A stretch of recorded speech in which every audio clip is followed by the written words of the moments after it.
1996, the webcam was invented.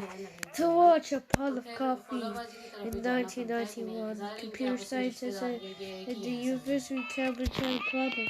Walking all the way to the kitchen for coffee, only to find the pot was empty. The solution they came up with led to the development of the first ever webcam.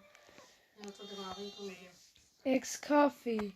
At the time, there were no World Wide Web. Instead, computer scientists Quinn Stafford Fraser and Paul Jordansky wired up a camera from their computers to the office kitchen. The camera took a picture every 2 seconds using a program called X-Coffee. Everyone in the department could access the pictures from an internal network. In 1993, a video camera was installed. Broadcast the coffee pot live on the web. Anyone could watch it through webcam. Thousands of people around the world tuned in before it switched off in 2001.